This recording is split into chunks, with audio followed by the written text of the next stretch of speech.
Please welcome the wickedly talented Betches Video Club. There's a mistake. Betches. You guys won Best Picture. Welcome back to Betches Video Club. It's the show where the Betches Video team talks all things movies and TV. It's like book club, but with way more screens. And today we are talking about Gilmore Girls, arguably the coziest show on television ever, right? Yeah. I can't think of a cozier one. Your hosts today are Jack Maloney. Maddie Mahoney. Brian Russell Smith. And Tess Tregellis. I love it. And today, what happened? Well, sorry guys, I'm like clearly not here. And today we're talking about Gilmore Girls. The Office voted on the 4 best episodes of all time. The episodes that we are covering today are Season 1, Episode 1, The Pilot. Season 5, Episode 7, You Jump, I Jump, Jack. Season 5, Episode 13, Wedding Bell Blues. And Season 6, Episode 13, Friday Night's All Right for Fighting. Was this anybody's first time watching Gilmore Girls? Me? No. Yes, I Tess, told really? you I only watched it at the dentist because I don't have Netflix usually. I Right. did like a little special moment, but usually I watch it at the dentist. Okay. And it does help. It does help. I at the watched it growing dentist. up with my sister and my mother. It was a bonding time for us. Yeah. Clearly homosexual. Clearly. They said, we know. Let's get him watching Gilmore Girls as fast as possible. Exactly. And then I did the rewatch when it came on Netflix, I think, Yeah. like a while ago. So just in case anyone listening needs a little reminder about what these episodes are, I put together just a couple brief log lines as refreshers, okay? So in the pilot, obviously this is the first episode of the series, we're meeting Rory, we're meeting Lorelai, and the big thing in this episode is that Rory gets accepted to Chilton, which forces Lorelai to ask her parents for money help. And we also meet Dean at Rory's school. In You Jump, I Jump, Jack, we're flashing forward many years. Rory is now at Yale, and she infiltrates the secret society, the Life and Death Brigade, and this is where we meet Logan. In Wedding Bell Blues, Emily and Richard are renewing their vows. They have separated and now they're renewing. Rory kisses Logan at this vow renewal, triggering a turf battle between Luke and her biological father, Chris, who is insisting that Lorelai's attachment to Luke is temporary because Emily, Lorelai's mom, has started to meddle in this whole who Lorelai should be with moment. And then in Friday Night's All Right for Fighting, this is when Lorelai and Rory end up at the Gilmore Mansion for another Friday night dinner, and there's a massive family fight.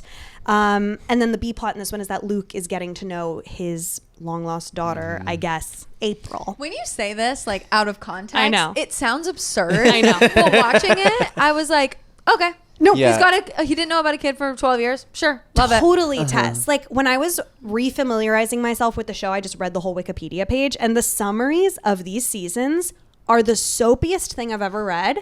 But when you're watching it, how does it feel so grounded? Like it doesn't feel crazy. Maybe that's the fall trick of it all. It's like, I accept the soap if it's surrounded by autumnal leaves. Like as long as there's a constant stream of like warmth coming from your cup of coffee, like any daughter could appear out of anywhere after any amount of years. Yeah. It's kind of like that thing as well when people talk really fast, you just like believe them. They talk so fast. I tried to watch some of these episodes on 1.5 and it's already crazy how fast they talk. And I was like, wait, what? Like, Because they talk so fast and it was monotone, it sounded like AI. Oh, interesting, because it's just very like rote. Yeah. Really? And so like if you watch some of those like AI sitcom things, it kind of sounds like that. I wonder if they trained the AI by watching Gilmore Girls. I bet. Well, speaking of the script pace, you know, I love my fun facts. One of the fun facts I have for Gilmore Girls is that these scripts actually ended up being like 20 to 30 pages longer than a traditional script would be, simply because of the pacing. So where a normal 40-minute script ends up being like 44 to maybe 60 pages max, these scripts are coming in between 60 and 80 every time, which I'm just like, the sheer amount of lines these women had to memorize. So many. And Oh my also God. just like, I'm thinking about the writer's room. I'm like, because the jokes are so clever. They're not like bitty. They're very colloquial and just kind of like off the cuff. You know Lot what I of mean? references Like so that many still good. hold up. You'll get into the Yeah. quotes later, but like lots of good references, lots of good like little like subversive things. the callbacks. There's a callback to like a joke from like earlier in the episode, later in almost every single episode. Yeah, flawless writing. Just so tight. Well, that's actually a perfect segue into our first category, which is the award for most Gilmore Girls coded line. Your nominees are, from the pilot, Are You My New Daddy? From You Jump, I Jump, Jack. I'll bring up Dick on the internet. From Wedding Bell Blues. You cannot keep a group of Anglo-Saxons waiting this long or they'll start to form more clubs. And from Friday Night's All Right for Fighting. I can look at a plane if I want to look at a plane. Favorites here? Mom's quotes are so Yeah. good. Emily. I think that's my Emily, track. yes. Yeah. I'm an Emily. That's my track. She is, and her also very like deadpan, monotone. Yeah. I feel like Lorelai's a little more like ADHD, and I love that. But the just like passive aggressive quotes that she has are so good. The waspiness of it The- all. yeah. My favorite bit of maybe top 3 bits of all the episodes we watched was when she brings Luke to meet Emily, and at first, she's saying all these things, and Lorelai's like jumping down her throat and like she's being objectively like insane, Right, And then like Luke's with like, the chill out, beer. it's all fine. She just offered me a beer. She's being nice. And then she comes back and says all the same things, but suddenly now there's so much more of a dig. Yeah. And I'm like, this is such genius writing. It's like, you kind of just like explain what we really need to be looking for. And then she just got way nastier in such a subtle way. Yeah, Yeah. she was like, it's a rustic diner. She's like, oh, so you're saying it's like old and ugly. And then, Yeah. yeah, it was so good. Like, And I then, love plain cloth clothing. It's like, what? Oh, one of the gardeners left their absolutely disgusting truck here. When I think about the writing of characters too, like in the sense of how they interact with dialogue, Lorelai, like I love her, I really do. But she would also say a lot of shit that I was just like, that's so obnoxious. Like, why are you saying that? Like, is that a take? Lorelai's annoying. Yeah. Wait, I don't think Lorelai's annoying. Oh wait, I'm thinking of Rory. Now that's a take. Rory's annoying. My theory watching this back was Lorelai is a great mother, but a terrible daughter. Yes, exactly. Yeah. I was like, her mom is crazy and her parents are like, but they're not that bad. To me, the Lorelai character writing is trying to show the audience like a lot about her childhood that we as audience don't get to see. Like that is what is revealed through all of her relationship with Emily. How she's like this, she's like a 16-year-old still with Emily. But that's like the point of their relationship, right? That's why they had this falling out. That's why she doesn't want to accept help from them, like blah, blah, blah. It's why Lorelai is the way that she is. And then like you see Rory inherit some of those same traits, but also like the next generation of those traits. She's learned from her mom a little bit and grown a little bit past maybe where her mom grew to. Yeah. One thing this makes me think though, because I started thinking about other protagonists of specifically honestly like comedies or like dramedies that sort of annoy me sometimes. And I was a little bit like, wait, is it even possible to make a protagonist that's not at least a little annoying? Because in order to carry a show, they have to make choices that cause problems, that like give us something interesting to watch, right? Right. So I'm thinking like Meredith Grey. She does so much shit that I'm like, dude, why are you doing that? Like Carrie Bradshaw. We all know she's constantly criticized. Like, why are you doing that, Carrie? That's bad. That's annoying of you. Like, even like, I mean, Steve Carell in The Office. Yeah, obviously, like Michael Scott is just straight up annoying, but that's kind of the point. This is interesting though. I don't find any of these characters annoying. Oh my God, I find them all a little like grating, like a little obnoxious. Like where I'm always Grating? not grating, but I'm like watching Grey's Anatomy. And I'm like, Meredith's annoying me. She's doing what she does. Like, Well, yeah, to bring the plot along is what your point is, right? Right. I guess but aren't so, we but- all doing that all the time? We're We never all learn our making lessons, yeah. We're all making mistakes. am I annoying? Yep. Spotty, you got it. Literally, Oh, we're all annoying. Didn't Everyone's I- annoying. I said this in the girls episode. I was like, Yeah. everyone is annoying. Everyone is annoying. Everyone It's I know is impossible. annoying. After you said that, it was kind of an epiphany. I was like, wow, Really? everyone is annoying. Okay. that was sort of annoying of you, Maddie. And everyone is could be a good parent and a bad child. Like to your Totally. point. That was so good. I do. That was a really good line. You should write that down. I didn't. Maybe I did. I don't Probably. know. I also love that Lorelai wants Rory to be sluttier. Yes. I think that's a fun bit. it is a fun bit. Yeah, it's like, oh, well, yeah, let's flip it on its head a little bit because she could be a little sluttier. Well, no, we need to get into that in our next section. Okay, but okay. first, we need to reveal this winner. Okay. Let's reveal the win. I mean, the real fact is that there were so many lines that could have been nominated here. Like the whole episode, really. Oh no, my awards!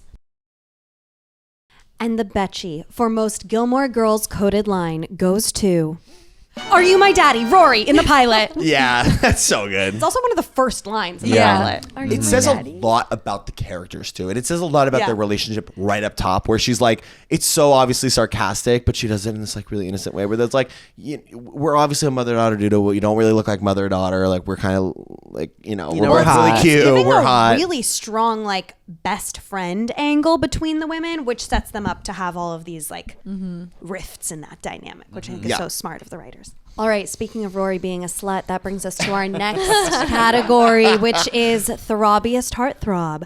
Your nominees are Dean Forrester, Logan Huntsberger, Christopher Hayden, and Luke Danes. Shout out Jess, who unfortunately was not in any of the episodes that were selected. Right. But if we'd actually watched the whole series, he 100% would be on here. He would 100% He's be on major. here. Yeah, he's major. I love the Brood. The You know? Brood. He's a brooder. It's also like a little bit forbidden because he's related to Luke, and it feels like Luke is family, even though he's not. You know what I mean? Yes, It yes. hasn't. I know that's not like intended in the writing, but I feel like there's a little subconscious thing there. Yeah, just so you know. You know how we love incest. Jess is Luke's nephew, who is also gets in a relationship with Rory at some point. Okay. And he's like a bad boy. I saw And his he's picture. super hot. It's He's Milo. also in, he's in- Milo Ventimiglia. Ventimiglia. Milo V. Yeah, hot. He's the guy from This Is Us. Yes. No. Okay.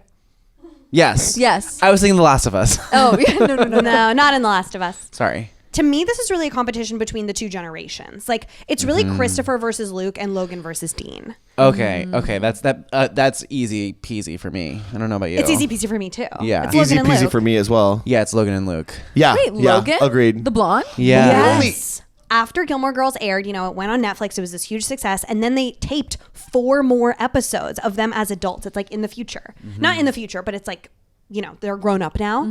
And it came out in 2020, just 4 episodes. And it sort of wrapped up some of these storylines. Spoiler alert, if you haven't seen, but also it's been out for 5 years. So it's not my So what fault. happens? Well, Lorelai and Luke marry. Okay, thank God. But after so many, because they get engaged and then they push off the engagement Because and then of they the split child? up. And, Okay. yeah. So they get married, and then Rory still has this on again, off again thing with Logan going on. But she's What? the other woman. She's On and off? This is the slut thing, Brian. She's Yeah. always the other woman. I swear to Yeah. God, this show normalizes cheating. It Yes. doesn't even normalize it. It romanticizes it. I don't understand. Yeah, All 'cause these characters are cheating on each other. When she meets Jess, she's in a relationship with Dean, right? And she's Yes. already kind of And- but wait. And she loses her virginity to Dean while he's While married. he's married. What? To another Yes. woman. And then she asks her mom, then she goes to Paris. She asks her mom to give Dean a letter. And guess who finds the letter detailing the affair? Dean's wife. No. Yeah. This girl's messy. For all of Lorelai's be sluttier, you know what? Rory really takes the note. She's Not like, gonna I'll lie, be a slut. I'm gonna Rory run with is that. such a classic wolf in sheep's clothing. 100%. She has this whole little mousy, I'm just a smart Ivy League girl. There's a raging whore under there, okay?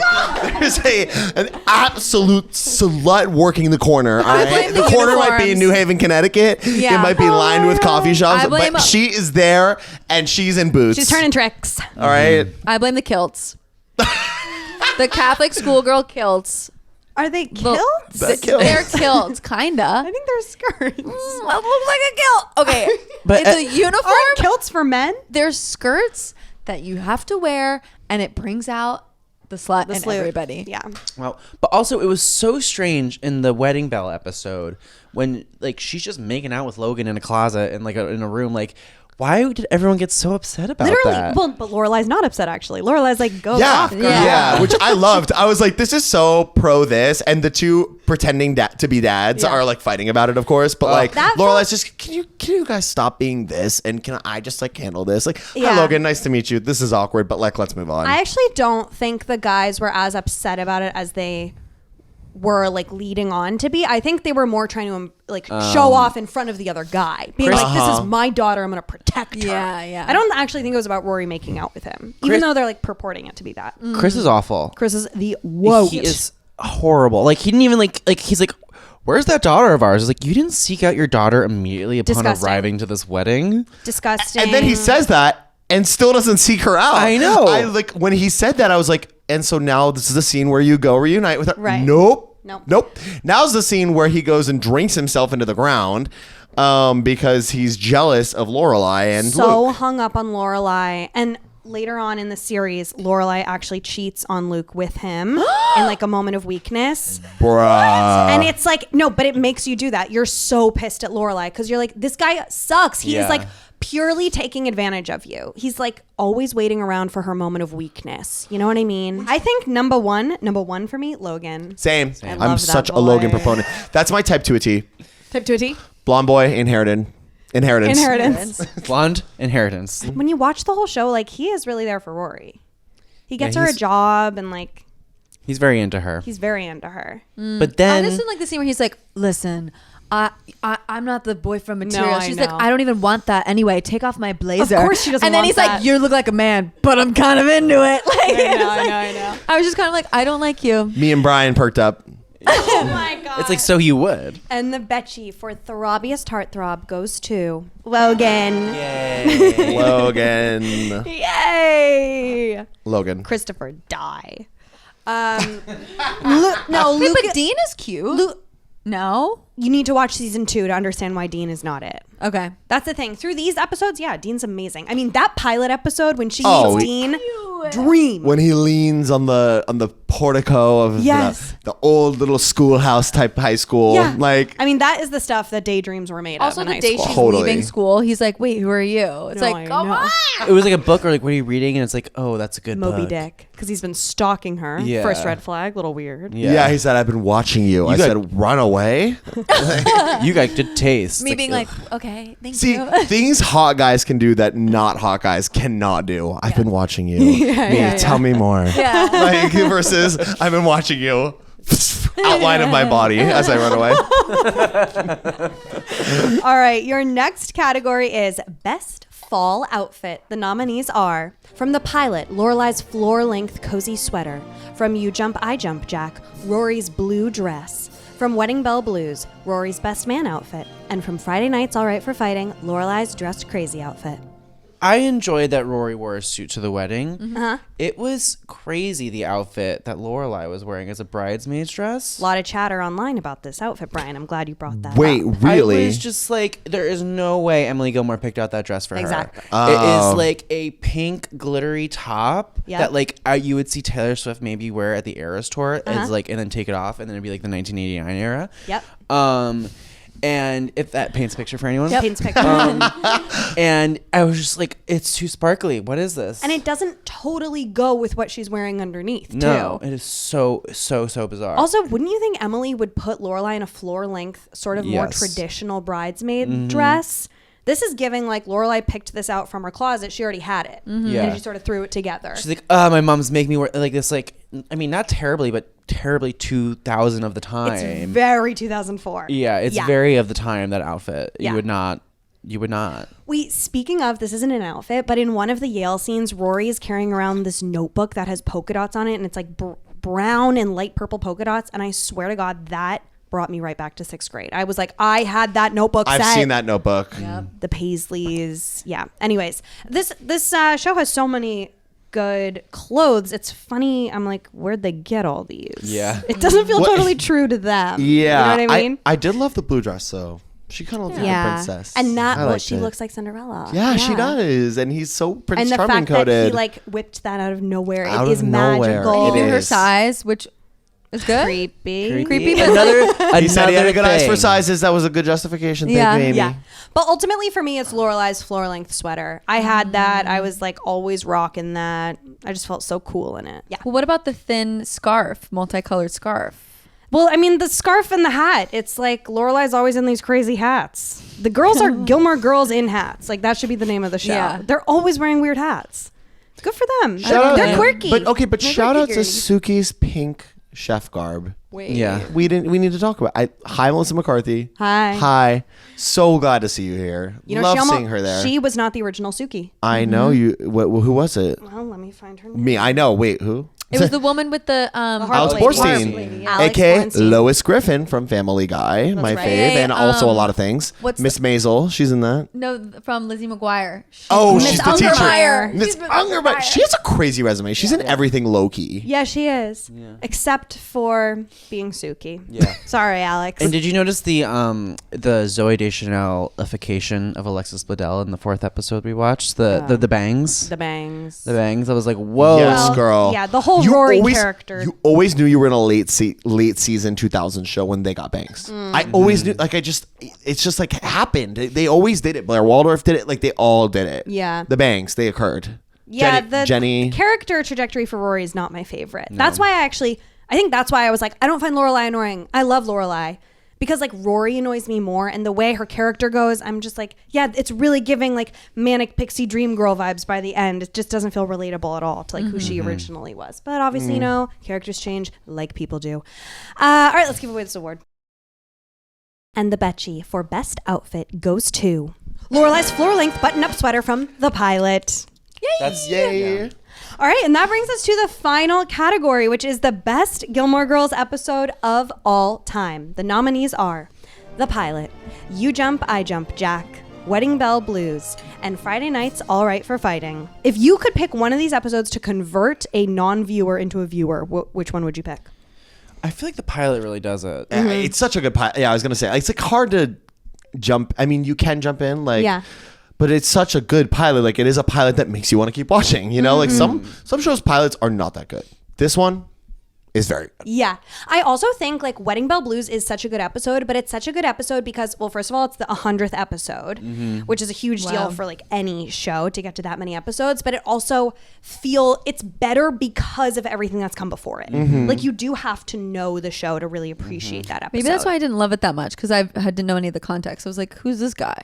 You know? But I love the fighting scene. The Friday I think I'd night. recommend that one because it's like, I voted for that. That's what 90% of the show is about. Yeah, there are guys who come in and out, and Luke's there too. But 90% of it is like the parent-child relationship, and that like, and that's also when it finally comes out. Usually it's like these little passive-aggressive digs, and I feel like this dinner one, like everyone has that family dinner where you're like, okay, we're gonna talk like this now. Yeah. It's cathartic. Yeah. But then we're laughing. But then we're screaming at each other. Like that one I voted for because here's the thing. Like pilot, yes, it's probably one of the best pilots ever. But like as far as like, and then if you look at the scope of the series, though, I thought Friday Night's All Right for Fighting was such a culmination of so many things that we've kind of gotten to know over 6 seasons, and like that fight was like emblematic of every single moment we've kind of like experienced between Emily, Rory, and like Lorelai and Dad, who I don't ever remember his name. Richard. But like, and the harsh transitions like that, you could just cut the dinner scene from that and I would watch it like over and over like a sketch. Like it's so funny. Like it's screaming, crying, laughing together, bonding, drinking, hating each other, and then we're out. Like, it was so good.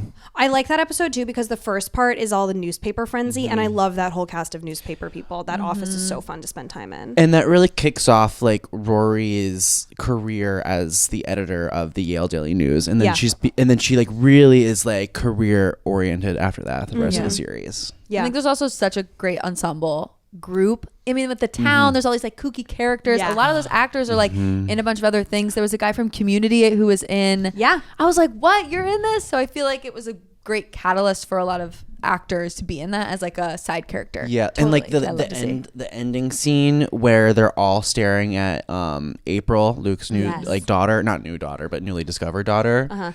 And the way they all just kind of come in is so funny. It's so brilliant. It feels theatrical, but not like too big for TV.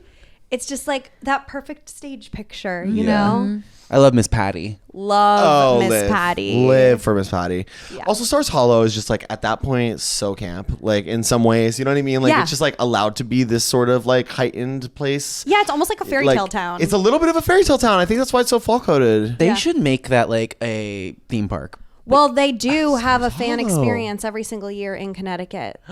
So maybe we should go. Maybe we should go. We should do an activation. Betches Video Club at the Gilmore Girls activation. Gilmore Girls Fan Fest is what it's called. Really? Yeah. So what do you do? Like sip coffee? Like among the town? Like, you hold empty cups and pretend to sip coffee. Wait, I want to be one of the boys watching girls.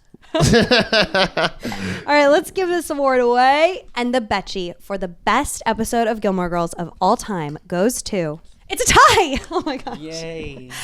Tie between season 1, episode 1, the pilot, and season 6, episode 13, Friday nights. All right for fighting. Wow. Yeah, you know what? That's what we said. That's what we were Finally, saying. the Yeah. Academy got it right. Yay. Well, that was fabulous, and just in time for fall. Yeah.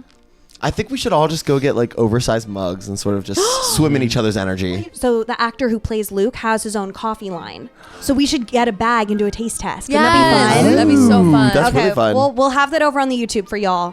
Maybe by the time this comes out, but probably not. Do we know what next week is? Yes, and tune in next week for another TV episode. We're going through Friends, y'all. Now, this is going to be a rapid fire episode. We really could dedicate probably an entire year's worth of episodes to Friends. But we're going to be doing the 4 best as nominated by the Betches office. So subscribe, like, rate, review, comment, share, and even follow us so that you never miss an episode. And where can you find us all, Jack? At the Jack Maloney. At Madeline_Mahoney. At Brian Russell Smith. And at Test Drag. Until next time, that's a wrap. Yes!